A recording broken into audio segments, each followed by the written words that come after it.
Saludo a los ilustres señores profesores de otras facultades aquí presentes, a quienes me honro en conversar con ellos, y fundamentalmente me dirijo a los señores estudiantes, que siempre son la fuerza motriz en vista de la cual se prosigue y desarrolla históricamente nuestra Universidad de San Marcos, que en sí encarna lo mejor de la historia del Perú, porque es más antigua que el Perú.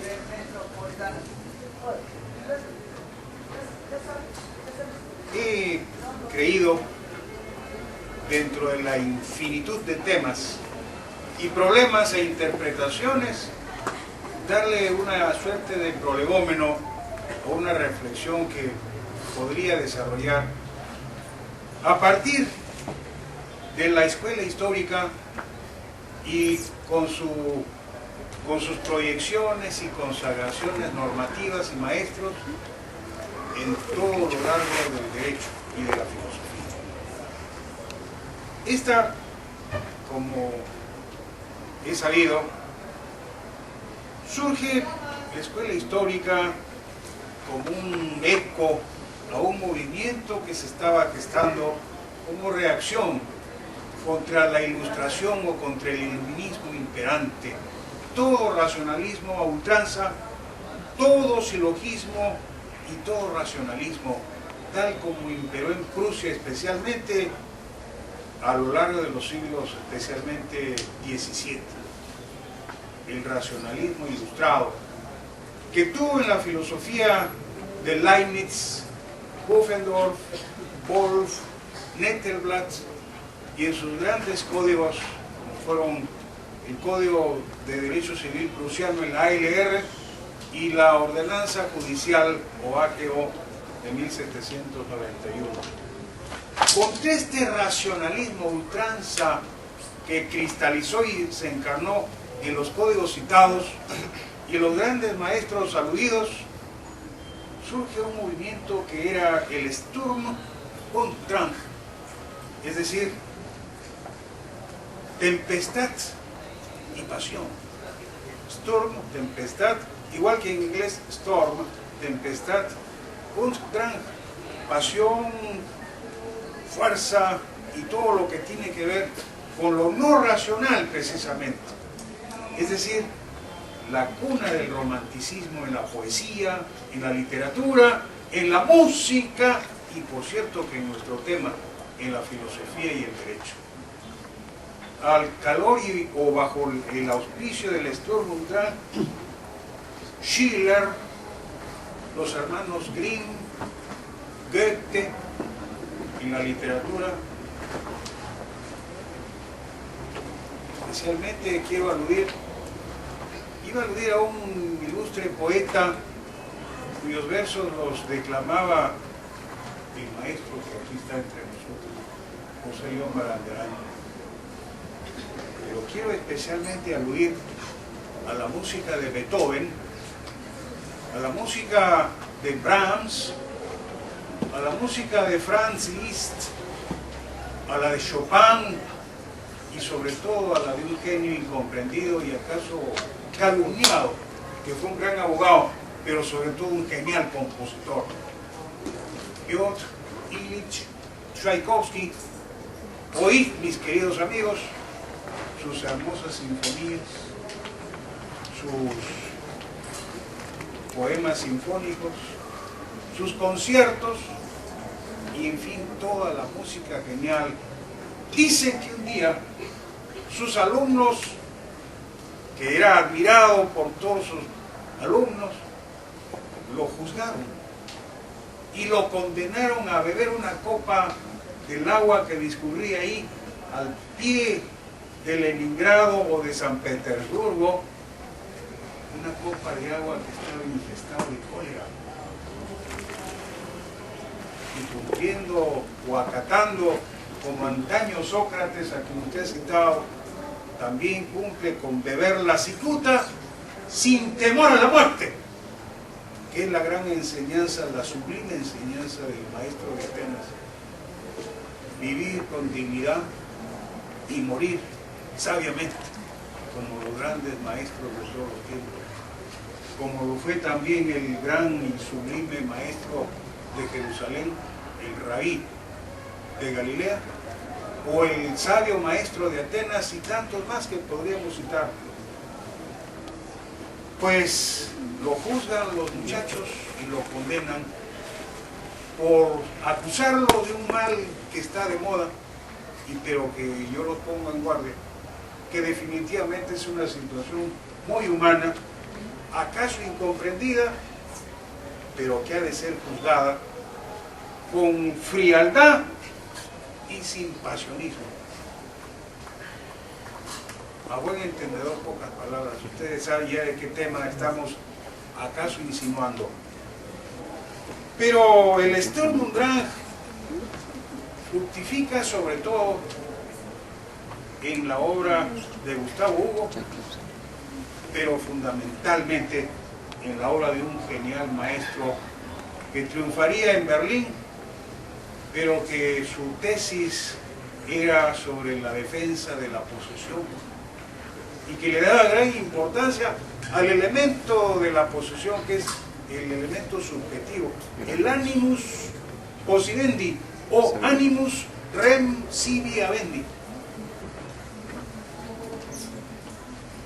Savigny, después de doctorarse con esta brillante tesis, pasa a la historia por haber sido en la dialéctica desencadenada por Thibaut, un ilustre profesor, también de apellido francés, decir pues Savigny, y no como algunos de mis alumnos les oigo hablar mal, dicen Savigny, no es Savigny, dicen Savigny, apellido francés. Thibaut pretendía la derogatoria, o mejor la abrogatoria, de los códigos prusianos, por ser demasiado espesos, largos, incomprensibles. Pretendía que se gestaran códigos a la usanza del Código de Napoleón, el gran Código Civil de 1804, cortante como la guillotina y luminoso como la luz del sol, el cual decía el autor de Le Rouge et le Noir, Stendhal, ustedes han leído el Rojo y Negro, que leía todos los días alguna sección o algunos artículos del Código Civil o del Código de Napoleón para pulir su estilo. Era así pues un código luminoso. Los códigos, digo yo, se escriben para el pueblo, no para las élites como ustedes, brillantes intelectuales. He ahí el triunfo y el éxito del Código de Napoleón, que lo podía leer cualquier ciudadano sin asistir a una facultad de Derecho, sin tener que matricularse en la Sorbona. Esa era la virtud, sumamente claro y luminoso el Código de Napoleón. Y así que esta fue el estilo diáfano de aquel código. Pero era necesario derogar los tesis de Thibaut, a lo que replicó en un célebre alegato escrito en una obra famosa de 1814, de la vocación de nuestro siglo para la codificación y la ciencia del derecho. Federico Carlos de Savigny, a quien empecé a aludir hace un momento. El tema de la réplica era contundente también. La ciencia prusiana aún está inmadura para la codificación. ¿Qué hubiera pasado si hubiera venido aquí al Perú, en donde se pretenden derogar constituciones y códigos como quien se cambia de camisa? No, señor, la codificación supone madurez, investigación, estudio, no improvisación, como es usanza aquí entre nosotros, por desgracia. Y es verdad. Decía Savigny que solo a través del estudio ¿de qué? De dos grandes fuentes, el derecho romano, clásico y sobre todo el clásico, y del derecho germánico. Solamente bajo estas dos fuentes se podía desenvolver bajo la inspiración de lo que él llamaba el Volksgeist, el espíritu del pueblo, de Volks, pueblo, Geist, espíritu. De suerte que a la luz del espíritu del pueblo se podía comprender el desarrollo histórico del derecho. Que el derecho, sostenía Savigny es desarrollo, es desenvolvimiento histórico. Por eso es preciso rastrear cada institución del derecho penal, civil, procesal o constitucional o laboral solo a la luz de su desenvolvimiento histórico.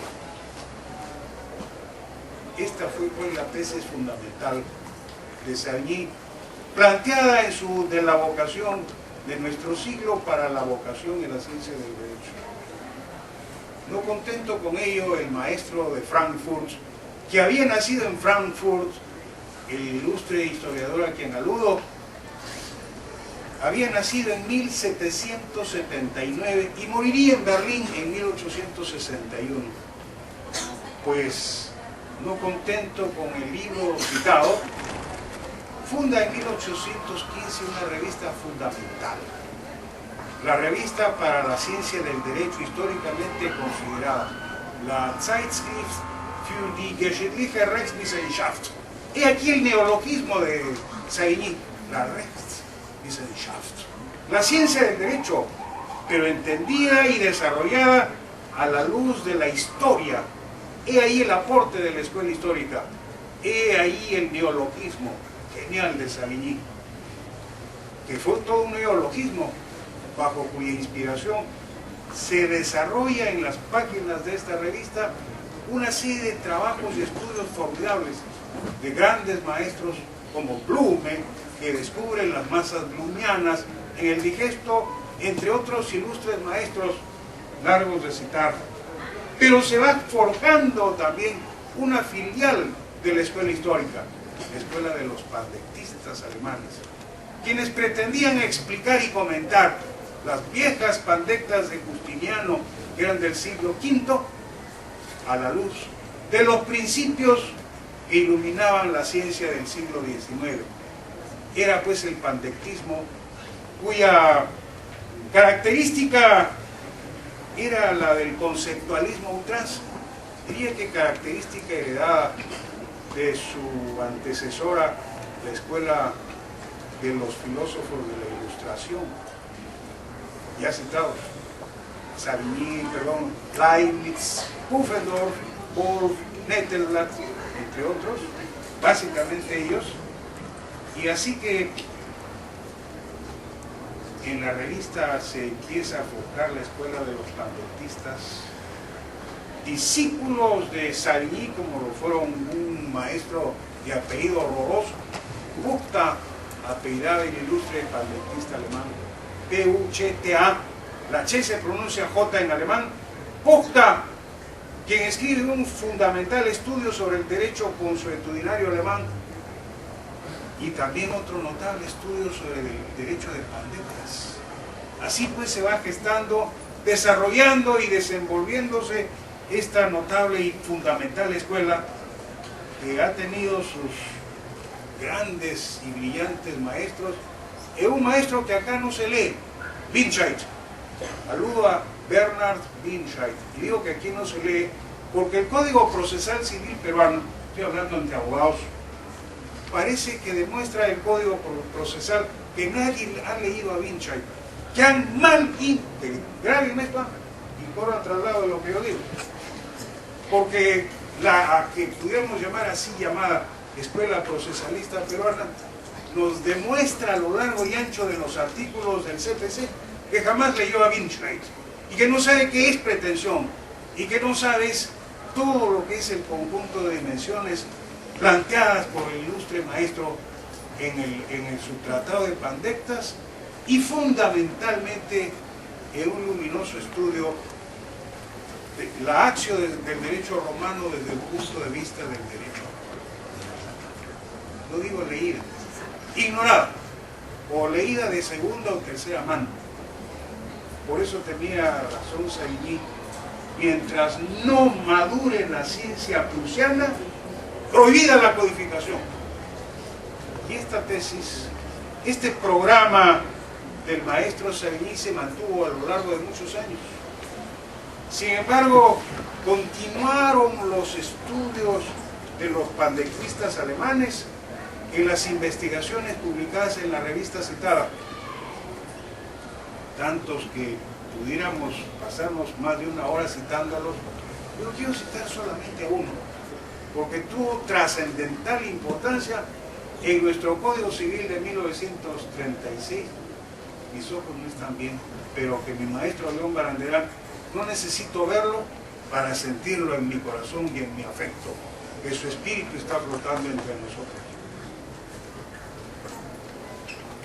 Y otro ilustre maestro de San Marcos, don Manuel Augusto Olachea, quien desde la segunda sesión de la Comisión Reformadora del Código Civil de 1852 propuso que la comisión tuviera como modelo el ZGB, el Civil Gesetzbuch, el Código Civil suizo de 1907, cuyo esquema, cuyo sistema y cuyas doctrinas tuvieron decisiva influencia en la sistemática del Código de 1936, tan brillantemente comentado por José León Barandiarán, nuestro inmortal maestro de San Marcos y nuestro gran rector de la vieja universidad allá en la Casona. Así que esta escuela tuvo luminosos maestros. Cito algunos porque me acuerdo de León Barandiarán cuando lo citaba luminosamente. Andreas von Thur, Teoría General del Derecho Civil Alemán. Wildenscheid, tantas veces, no me cansaré de citarlo jamás, y os encargo la cita de Wildenscheid, y háganselo saber a los así llamados procesalistas. Lea usted por favor a Wildenscheid y no hable quieras.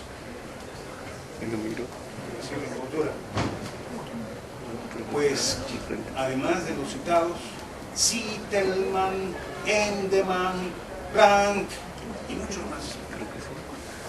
Esta escuela de los pandectistas tuvo influencia decisiva en los grandes códigos que proyectara o en los que fructificara esta luminosa escuela. La ordenanza cambiaria alemana de 1845 que rige el derecho cambiario, nuestro título, los valores de hoy, derecho cambiario, la letra de cambio, el pagaré cambiario, el vale, etc. La ZBO, la ordenanza procesal civil o código procesal civil alemán de 1876, vigente desde 1879. El Código de Comercio alemán, el Handelsgesetzbuch, pero fundamentalmente el BGB, el Código Civil. Había sucedido, entre tanto, que la prohibición de Savigny de no codificar hasta en tanto no madurare la ciencia prusiana del derecho, se había ido paulatinamente relativizando. Primero por la promulgación de las leyes citadas, la ordenanza cambiaria, la ZPO, el Código de Comercio, el Handelsgesetzbuch y sobre todo el BGB, y fundamentalmente un gran código que fue el Código Civil Suizo de 1907, que fue una especie de repercusión de la escuela de los pandectistas y especialmente del gran Código Civil alemán, el BGB. Este código suizo al que aludo y nunca me cansaré de citarlo, repito y no me cansaré de citarlo, es trascendental porque el modelo suizo fue el inspirador del modelo peruano de 1936. Y ahí están los viejos maestros de San Marcos. Para mí es un gusto hablar ante maestros sanmarquinos, pero también es mi deber, especialmente a los jóvenes, hacerles ver que son ustedes la posta y la continuación de una luminosa escuela. Juan José Calle, fiscal de la Corte Suprema y profesor de personas en la vieja Casona, ponente del libro primero que trataba de las personas. Don Pedro M. Oliveira, profesor de Derecho de Familia en la vieja Casona y ponente del libro segundo. Don Juan José Calle, nuevamente, fiscal de la Corte Suprema y ponente del libro tercero, Derecho de Sucesiones. El libro cuarto se le encargó a un viejo profesor, entonces no era viejo todavía, don Alfredo Sol Figuro. El libro cuarto trataba de los derechos reales. Tenía un grave defecto. No trató bien las acciones reales. De la reivindicatoria poco o nada dijo. De la negatoria no dijo nada. Y de la confesoria menos. Por eso recomiendo la lectura de otro gran código, el código de Vélez Sarsfield, el código argentino y la lectura del código italiano de 1942 para salvar esas lagunas que tenemos. A la luz de estos temas, a la luz de esta escuela, me olvidaba, imperdonable olvido. El maestro, el gran jurista, el gran abogado, don Manuel Augusto Lachega, autor del libro quinto del Código Civil del 36, que trataba de las obligaciones y contratos, y cuya sección primera y cuyo artículo 1075 trataba del acto jurídico. Pues Manuel Augusto Lachega, gran profesor, gran jurista, gran abogado, brillaba en los informes orales. Por eso a mis alumnos les exijo siempre el estilo, la cadencia, el ritmo, la pronunciación. Eso era, o Lachega debe estar por ahí. Mis ojos, les advierto que mis ojos están pésimos. Ustedes verán mejor que yo. Tiene que estar. 1, 2, 3, 4, creo que es el retrato mío, 4. O Lachega, en sus memorándum y fundamentalmente en la exposición de motivos del libro quinto que trataba de las obligaciones, pues hablaba del consentimiento y de los contratos consensuales. Son los consensus perfectium y sostenía y hablaba de aquellos contratos consensuales como la compraventa o como la locación-conducción que se perfeccionan por el intercambio de las voluntades, y hablaba por eso del idilio de las voluntades. Cuando las partes están de acuerdo en cuanto al precio de la cosa, y hay contrato, aunque no se haya pagado el precio y aunque no se haya entregado la cosa. El idilio de las voluntades son los consensus perfectium. Ese era Lachega, gran profesor. No fue muy prolífico en sus libros, a diferencia de nuestro maestro León Baranderán, con sus inolvidables comentarios al Código Civil, a diferencia de don Ángel Gustavo Cornejo, otra gloria de la escuela civilista peruana, prolíficos los últimamente citados.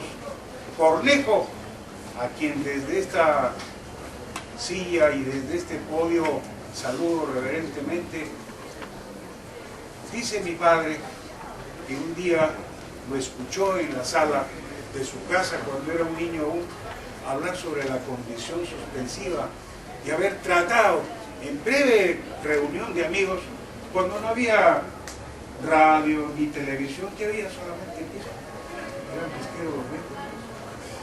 Entonces se conversaban previo pisco y entraban a bucear en el fondo de los temas y problemas. Ese es el derecho, interpretación supralegal, analógica y las demás fuentes y variantes de la inspiración. Por eso tenía razón Jenny, el ilustre profesor de la Universidad de Nancy y decano de su Facultad de Derecho, que el derecho es una ciencia interpretativa. Y decía el libro del maestro Jenny, se titulaba Métodos de interpretación y fuentes en el derecho positivo vigente. Interpretación, esencialmente es interpretación de las conductas de los justiciables, interpretación de la norma, interpretación de la demanda y del recurso. Yo he sido magistrado y vocal de la Corte Suprema y recuerdo haberme un día en sala, en debate, haber desafiado a mis colegas. He sido así un poco medio travieso este Silva. Doctor, ¿qué opina usted de esta? ¿Cuál es el petitum en la demanda citada? Doctor, ¿usted qué opina? Esta esta es una petitoria de herencia, dice, usted doctor, no, es una reivindicatoria de herencia, usted doctor, no, es una caducidad de testamento, otro, una nulidad de testamento, problema crucial de interpretación derivado de una mala sentencia apelada y la revista que confirma pues también estaba en grave error. Así que el derecho es interpretación, ciencia de la interpretación, interpretación de las conductas. Claro, por supuesto el justiciable, que ahí veis, acaso sentado o parado al momento de ser juzgado, que clama en su angustia por alguien que lo pueda interpretar o comprender. Ese es, señores abogados, señores jueces que lo seréis acaso, o fiscales, la interpretación de la conducta y la interpretación en el eje y la esencia de la vida jurídica. Por eso al escuchar a los maestros, como los citados como Gachea, Cornejo, León Barandiarán, en esencia todo es interpretación, todo es interpretación. Incluso el error, el error obstativo, la falsa causa, problema de interpretación, como cuando, por ejemplo, yo lo he hecho en clase muchas veces y pongo este reloj en su mano y usted cree que bueno, ¿qué dice el doctor? Está revelando su reloj. Yo espero que el doctor se pone un vinito, voy al medir, no se trae un vinito. Entonces, en vez de, yo creo que estoy vendiendo mi reloj y el otro señor cree que estoy donando mi reloj. Falsa interpretación de la causa del negocio jurídico. Una interpretación. En suma, todo es interpretación. Y por ello, cuando usted hace un momento hablaba de los sofistas y de cómo relativizaban la verdad esos viejos presocráticos para quienes la verdad es relativa, veritas es filia temporis, decían, ¿verdad? Que la verdad es hija del tiempo. Cuando viene Sócrates, muere en su verdad, que es como se sostenía en su diálogo, en el diálogo de Platón, que fue su gran biógrafo, en la República y sobre todo en la apología de Sócrates, cuando el respeto a la sentencia, a la cosa juzgada y a la ley, es en la esencia misma del derecho. Mis amigos, no se me vayan a cansar, lo digo porque yo ya me estoy cansando también. Así que para evitar cansancios mutuos, no tengo una copa para brindar, pero sí tengo una botellita para decirles, espero que San Marcos siempre esté a la vanguardia de la interpretación, del ejercicio de la abogacía por abun causas melius, y que en vuestras decisiones, en vuestras controversias, la verdad siempre os guíe como un faro luminoso. Por eso, estas palabras terminan con una invocación, que sea pues la verdad y sobre todo la interpretación siempre sea nuestra común manera de pensar y de ser. Muchas gracias a todos.